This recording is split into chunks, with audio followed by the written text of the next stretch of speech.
Hello, welcome to today's story time for the narrative campaign, mission number 3, for an even greater good.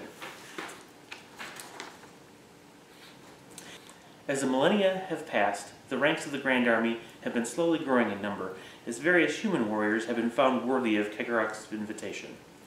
However, a new race has emerged on the galactic stage, which seems to barely leave an impression on the warp. They are a race of diverse forms, but their warriors are disciplined and adhere to a code which appears to contradict the values held dear by the forces of chaos. Theirs is a race of order, peaceful coexistence, limited but fierce aggression when needed, and the surrender of the self to the society. It is believed by some that this race was designed to combat the spread of chaos, if not as grand combatants, perhaps as a form of inoculation, as one would seek to prevent the spread of a disease. His hands dance through the air as he traces the faint glowing strands of the energy hanging in the air before him. Intently searching, or perhaps seeking to understand, these strands hold him in what looks to be a trance. A shimmering humanoid figure gracefully moves in behind him from an adjacent hall. Without changing his expression, his hands continue their work as he suddenly speaks. "Curious, this is." The figure behind him remains silent. "Have you seen such a race as this, almost oblivious to the warp, as if they could not touch it?" he continues. Still the figure remains silent. "These may be a more potent force than most understand. I am certain that they can be groomed to enhance their nature. They may make a fine addition to the final act." His hand seems to lock onto a single strand, weaving its way through the air behind so many others. "Tell your companions that I shall speak to them about this shortly, as I see this strand holds tremendous possibilities." The figure shimmers again as it moves away from the Dark One and disappears. In a deserted courtyard beneath the vast canopy of the webway stand 4 figures seemingly frozen in place, unmoving and silent. The Dark One then glances at each of the others in turn before finally speaking. "Cegorach's plan is an ultimate joke on the most arrogant species in the galaxy. A turn even Tzeentch would find artful. For this reason, it is Cegorach's goal to bring the hot and the cold, the light and the dark, the passionate and the stoic, into one organism that defies the natures of the enemy. But as we bring in more warriors, let alone new races, are we not compromising our secrecy and risking the very foundation of our fight against these ancient enemies?" asked Death Jester. The Dark One replied, "If these were mere allies, I would agree with you, but these are more than allies. These are players upon our stage. They have accepted their new life and swear to protect all we hold dear. I have seen it in the strands of fate themselves. No betrayal will come from these." "If what you say is true," the Shadow Seer interjected, "then we should consider these carefully. Is it their hearts that fight so well against the enemy, or is it simply their technology?" "What you ask is fair," the Dark One replied. "This is why you must apply the same rigor in your evaluation as you seek out their most fervent warriors. Not all will prove themselves, but for those that do, you must keep them from reaching their leaders, or they will not accept our invitation." Gazing again at the 3 figures before him, he continued, "Now go to their sector and seek out the dark places. I can see that a breach by the denizens of the warp is imminent." Turning, he left the 3 to ponder what they had been asked to do.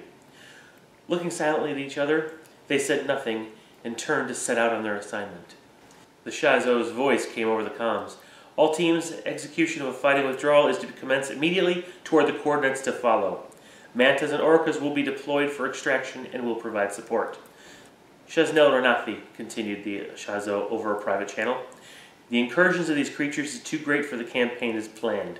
For this reason, you heard the withdrawal order." "Yes, sir," replied the Shaznel, as the doors of his devilfish began to open. "You were ordered to select a force to cover with the withdrawal in your sector. Analysis of the enemy indicates that they will continue to press through toward the following coordinates," a holographic image of the area displayed in front of him. "Yes, I know this place well. It is a good location. As you order," replied the Shaznel. So I also want to take this opportunity to kind of walk through some of the scenario specifics, because this is a scenario that's kind of derived from one of the older battle missions in the battle mission book from a few years back. It's part of the fighting withdrawal scenario showcasing the Tau, and it's slightly modified. It still retains 3 objectives, one placed in the center of the board, one placed on the far end of the board, right at the board edge, and one right between the two of them. In the actual Batrep video, you'll see an overview of the board, and you'll see what I mean. Now, the Tau will deploy on literally half of the board. It'll be a hammer and anvil board arrangement, so the short table edges are the 2 players' table edges, and the Chaos Forces will have a deployment zone 12 inches in from their table edge. So they'll still start 24 inches apart. It's just that the base of the center of the battlefield will be shifted slightly. Now, the object is for the players to hold one of these, or as many of the objectives as they can. The way they're valued, though, is different. The one in the center of the table is worth 1 point. The one at the very end of the table is worth 3, and the one between them is worth 2. That basically reflects the fact that the further the Chaos player can push toward the extraction zone, the more points he gets. Now, if the players will score the points for the objectives they control with one variation. So when the Chaos player controls an objective, he gets the points value of that particular objective. But if the Chaos player does not control it, or is not contesting the objective, the Tau player does get the point value for it anyway, essentially representing the fact that the Chaos player is nowhere near that particular objective. Okay. Now, if for some strange coincidence that the players tie, there will be a single line breaker, not a line breaker, but a tiebreaker victory point, and that will be basically a 2-point or 1-point tiebreaker for the Chaos player if he has a unit within 3 inches of the Tau table edge.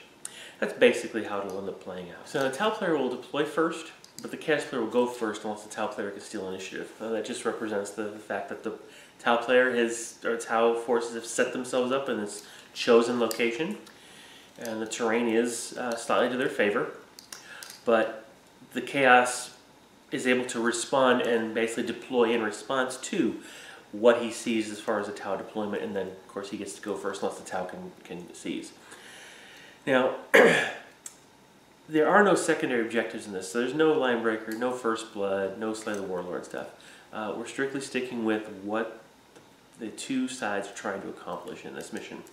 The fact that since this is representing a extraction at some distant point, we'll use variable game length.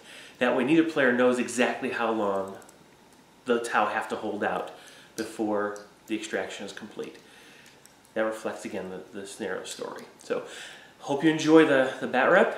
It'll be out in a couple days, and I really do hope you enjoy it. With that, thank you very much for watching. Share, like, subscribe, and kind of tell your friends about the upcoming narrative battle report. All right, bye-bye.